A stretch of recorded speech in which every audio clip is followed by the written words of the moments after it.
السلام علیکم ورحمۃ اللہ وبرکاتہ۔ آج ہم حضرت ادریس علیہ السلام کے بارے میں جانیں گے۔ چلیں آئیے پھر شروع کرتے ہیں۔ حضرت ادریس علیہ السلام کی اپنی قوم کو دعوت و تبلیغ۔ حضرت ادریس علیہ السلام کو اللہ تعالیٰ نے حضرت آدم علیہ السلام اور حضرت شیش علیہ السلام کے بعد منصب نبوت پر فائز فرمایا۔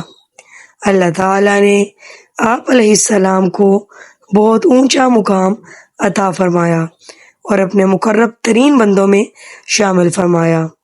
آپ علیہ السلام نے بابل شہر میں اپنی قوم کو اللہ تعالیٰ کی وحدانیت پر ایمان لانے، پاک و صاف رہنے، اللہ تعالیٰ کی عبادت کرنے، معاملات میں عدل و انصاف کو اپنانے، ہر ماہ میں 3 روزے رکھنے، زکوٰۃ ادا کرنے، نشہ آور اشیاء سے پرہیز کرنے اور اللہ تعالیٰ کے دین کی سربلندی کے لیے جہاد کرنے کی تعلیم دی۔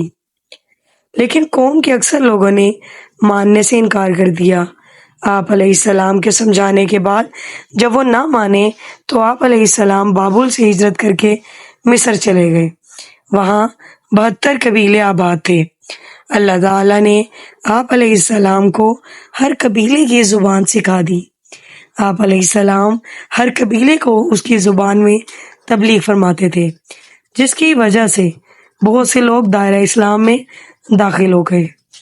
حضرت ادریس علیہ السلام کو اللہ تعالیٰ نے علم نجوم اور علم حکمت بھی سکھا دیے تھے، اس لیے آپ علیہ السلام کا لقب ہرمس الہامہ بھی ہے۔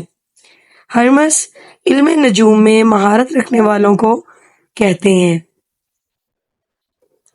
حضرت ادریس علیہ السلام اپنے زمانے کے بہت بڑے عابد تھے۔ آپ علیہ السلام درزی کا کام کیا کرتے تھے اور سوئی کے ہر ٹانکے پر سبحان اللہ پڑھا کرتے تھے۔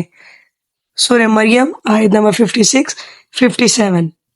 حضرت ادریس علیہ السلام کی معراج کی رات آپ صلی اللہ علیہ وآلہ وسلم سے ملاقات بھی ہوئی اور اس کا ذکر درج ذیل ہے۔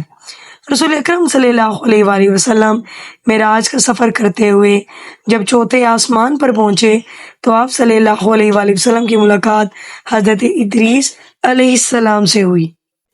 انہوں نے استقبال کرتے ہوئے فرمایا،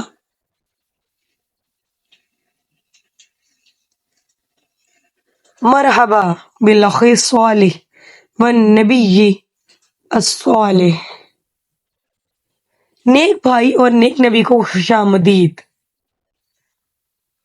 صحیح بخاری